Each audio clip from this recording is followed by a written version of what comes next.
मेरे अजीज दोस्तों और बुजुर्गों, जो लोग मजलिस पर यह भी इल्जाम लगाते हैं कि मजलिस हिंदुओं के खिलाफ है, मजलिस कभी हिंदुओं के खिलाफ थी ना कभी रहेगी इंशाअल्लाह ताला।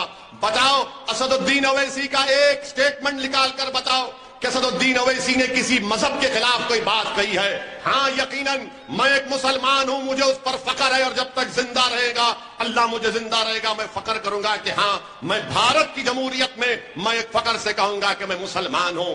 और हमारा फर्ज यह बनता है कि हम सबको साथ लेकर चले।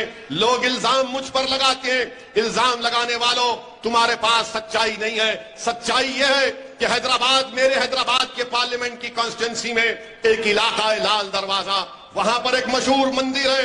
उस मंदिर के पुजारी को जब कोविड हो गया था तो उस पुजारी के जिम्मेदारों ने मुझसे सुबह 2 बजे फोन करके कहा कि ओवैसी साहब, पुजारी जी को कोविड हो गया है, सांस लेने में मुश्किल हो रही है, अस्पताल में कोई बेड नहीं मिल रहा। तो हमने आधे घंटे के अंदर वो पुजारी जी को अपने अस्पताल असरा हॉस्पिटल में उनको बेड दिलाया, उनका पूरा इलाज करवाया और वो शिफायाब होकर निकले। बताओ फिर फिरका परस्त कौन है? फिर उसी मंदिर के पुजारी के लोगों ने हमसे आकर कहा कि आप सब काम कराते हैं, मंदिर को सरकार से बोलकर पैसे दिलाइए। तो मैंने अकबरुद्दीन ओवैसी से कहा कि अकबर जाओ असेंबली में इस मसले को उठाओ। और अकबरुद्दीन ओवैसी ने तेलंगाना की असेंबली में चीफ मिनिस्टर तेलंगाना से इस बात का मुतालबा किया कि लाल दरवाजे की मंदिर के लिए 3 करोड़ रुपये चीफ मिनिस्टर मंजूर करो। तो तेलंगाना का चीफ मिनिस्टर खुश भी हुए और ताज्जुब कर रहे थे कि आप ये कह रहे हैं। तो अकबर ने कहा कि हम किसी मजहब के खिलाफ ना थे ना रहेंगे, हमारी लड़ाई हमारे हक की लड़ाई है। कोई मंदिर में घंटी बजाए, कोई मस्जिद से हय्याल सलाह हय्याल फलाह की सदाएं दे, कोई गिरजाघर को आबाद करे, कोई गुरुद्वारे में अपना जो मजहबी त्योहार अदा करे। हम सिर्फ यही चाहते हैं कि भारत की राजनीति में सबको अपना अपना हिस्सा मिले। हम ये नहीं चाहते कि हम गरीबी और कस्मापुरसी के आलम में पड़े रहें और दूसरे इतना तरक्की करें कि वो आसमानों पर पहुंच जाएं और हम नीचे रह जाएं। ये हमारी लड़ाई है मेरे अजीज दोस्तों और बुजुर्गों। यकीनन हम भाजपा के खिलाफ थे और रहेंगे। हम कांग्रेस के खिलाफ इसलिए हैं क्योंकि कांग्रेस और भाजपा में कोई फर्क नहीं रहा। यकीनन हम आप पार्टी के खिलाफ इसलिए हैं क्योंकि उनका जो रवैया भी है कि वो मोदी से ज्यादा हिंदुत्व की आइडियोलॉजी पर चल रहे हैं और हम पर इल्जाम लगा दिया जाता है।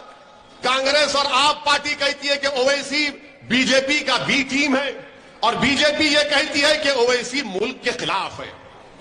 माने ये लोग हमको बी टीम, कांग्रेस और आप और बीजेपी कहती है कि ओवैसी नया जिन्ना है।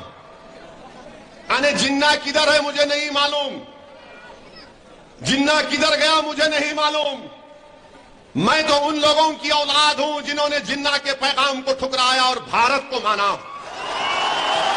मैं तो उन लोगों की औलाद हूं जिन्होंने पाकिस्तान को पाक नहीं माना, भारत को पाक इसलिए माना क्योंकि ख्वाजा अजमेरी की सरजमीन है। मगर ये बीजेपी वाले ओवैसी ऐसा है। कांग्रेस और आप एक बयान लगाते। मैं बीजेपी, कांग्रेस और आप से एक बात कहना चाह रहा हूं कि तुम लोग किसी एक जगह पर अहमदाबाद में बैठ जाओ, मोदी, राहुल और केजरीवाल तीनों बैठकर ये तय कर लो कि ओवैसी क्या है। तीनों बैठकर तय कर लो। अगर तुमको चाय पीना चाह रहे, बिस्किट खिलाना जिनको है मंजूर, तो मैं साबिर भाई को बोलूंगा कि जरा चाय बिस्किट का इंतजाम कर दो। मगर तीनों एक बार बैठकर तय कर लो कि मैं क्या हूं। मुझे तुम क्या पुकारते हो उसकी कोई फिक्र नहीं है, क्योंकि मुझे मालूम कि जब तक अल्लाह मुझे जिंदा रखेगा, सेहतमंद रखेगा, ये तमाम लोग मुझ पर इल्जाम लगाते रहेंगे।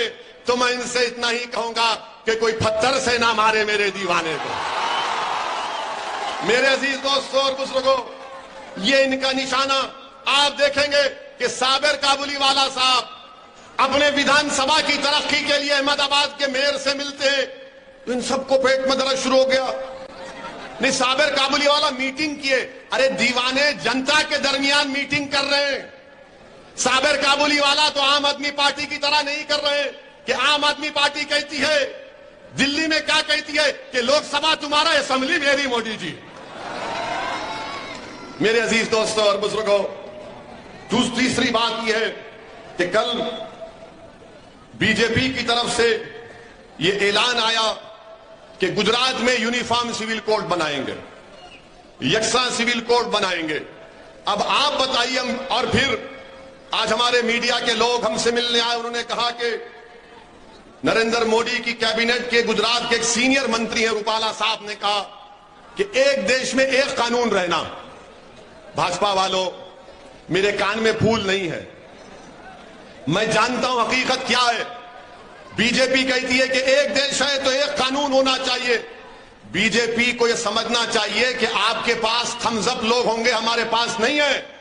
हम पढ़ना लिखना जानते, हम संविधान पढ़ते हैं। संविधान में एक है स्टेट लिस्ट, एक है यूनियन लिस्ट, एक है कंकरेंट लिस्ट। यानी जो यूनियन लिस्ट है वो दिल्ली की सरकार कानून बनाएगी, जो प्रदेश की लिस्ट है वो प्रदेश की सरकार बनाएगी। एक कंकरेंट लिस्ट होती है, अगर प्रदेश सरकार कानून बनाती है वो भी बना सकती, मगर अगर केंद्र की सरकार बनाएगी तो उसका कानून चलेगा। तो भाजपा वालों, रूपाला साहब, ये आप किसी और को जाकर ये ज्ञान दीजिए, हमको ज्ञान मत दीजिए।